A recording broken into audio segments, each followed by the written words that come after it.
In today's video, I have a special package to unbox for you all from My Antics, containing 2 ant colonies that have been on my bucket list for a super long time.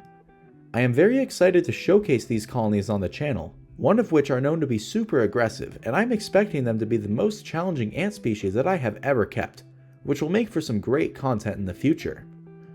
I hope that you all enjoy this week's video, and if you do, please leave a like and subscribe. Also, be sure to check out the link in the description to the My Antics store if you want to order your own ant colonies shipped within the US. I will talk more about My Antics later in the video, but with all of that said, let's get into it. Along with the ants in today's video, My Antics have kindly provided me with a few other useful items that any ant keeper would be sure to appreciate. Every item shown, except for the 3 larger test tubes, will be included in your order for as long as supplies last. Here we have a small piece of paper that includes some very useful information that you can feel free to pause the video and read if you'd like. Next up is a small vial of pure northern clover honey that my ants go crazy for, and also a stick used for distributing that honey. This honey is very premium and it is very expensive, but the ants really enjoy it. It is also green in color, which is cool because for some species you can see the honey inside of the ant when they drink it. Included in the package is one small test tube and also a 3D printed add-on that keeps the test tube from rolling, which can come very handy. Now let's move on to the part that I'm the most excited for, the actual ants. The 2 ant colonies that I am unpackaging today were generously provided to me by My Antics. If you are interested in starting your own ant colony, My Antics offers a variety of ant species that can be shipped straight to your door anywhere in the United States. Plus, for a limited time, they're offering free shipping on all orders. And even better, they'll include a bonus goodie bag of essential items to help get you started, just like the ones that I showcased earlier, for as long as supplies last. The link to the My Antics store will be the first link in the description of this video, so please be sure to check them out and not miss this limited time offer.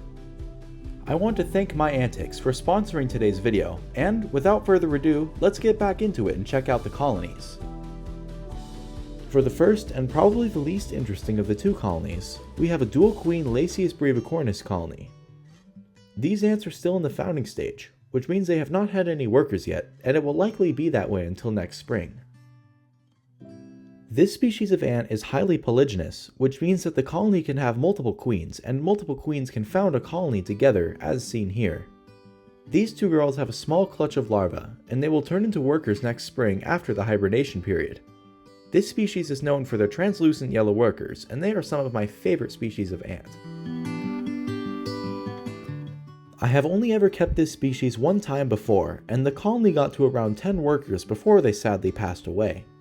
These ants are pretty easy to keep, and I have heard that they are beginner friendly, but they can be a challenging ant species to get started because these ants are so timid and they won't travel very far from the nest, even to look for food. The mistake that I made last time I kept this species was that I gave them an outworld instead of feeding them in the test tube until they got to a substantial worker size. Most ant species do just fine with a small outworld, even if there aren't that many workers present, but this species needs to be at a substantial worker size before they can be introduced to a nest or any sort of outworld. I will likely keep this colony in the background until they hopefully have workers in the spring, and once they do, I will update you all when there's more news on this colony, and hopefully the news will be good.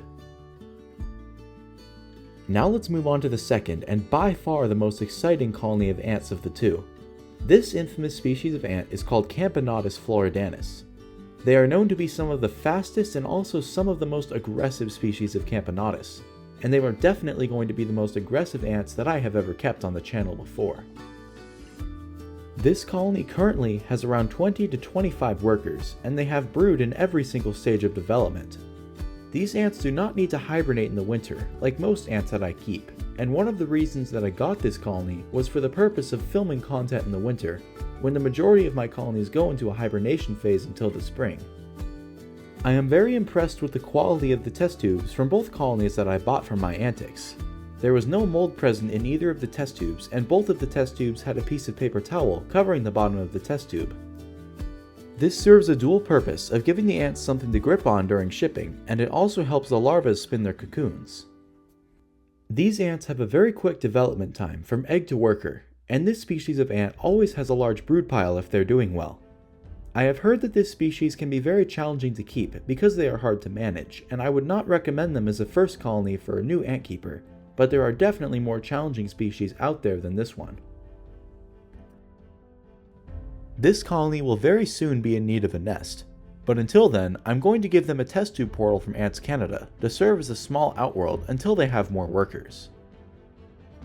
The size of this test tube that the colony is housed in did not perfectly fit the width of the tubing needed to connect to the outworld.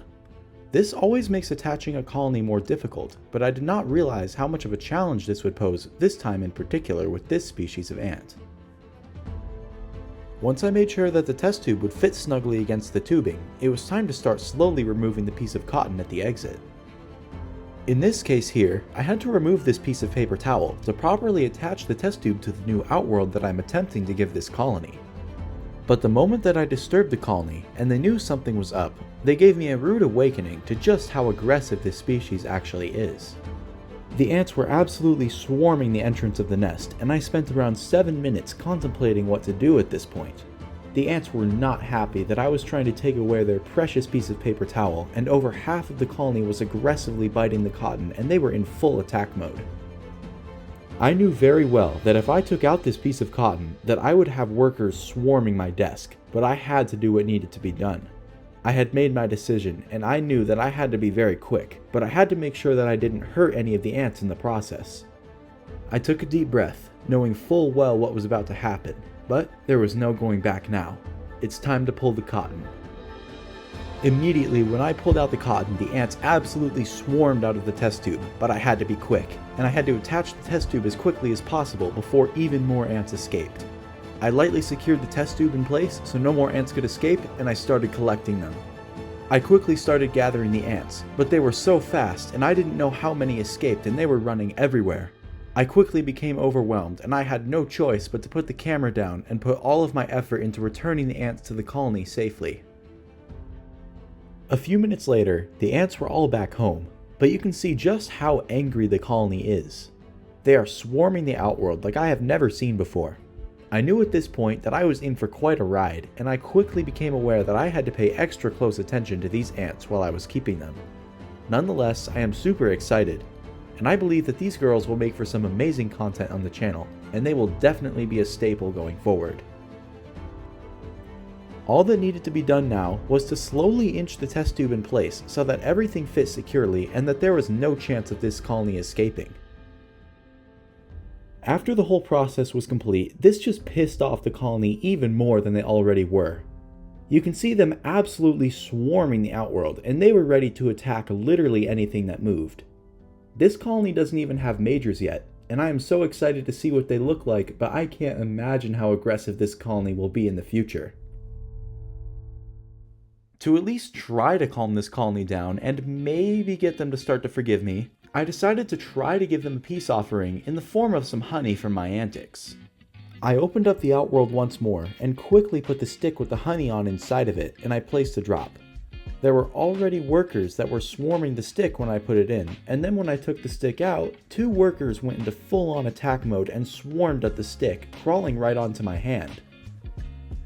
Unlike other species of ant that just crawl around on your hand, this species just starts biting you right away, and it's crazy to watch that in person.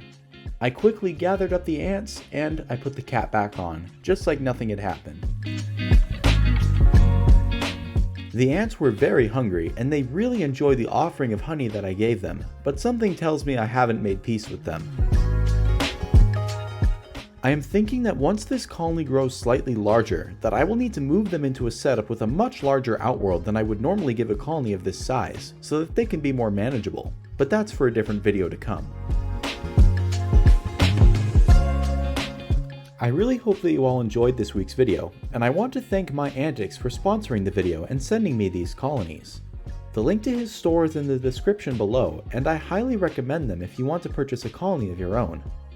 I will be sure to give you all updates on these colonies when there is new information to share about them, and I am predicting quite a few videos on the Camponotus floridanus colony in the future.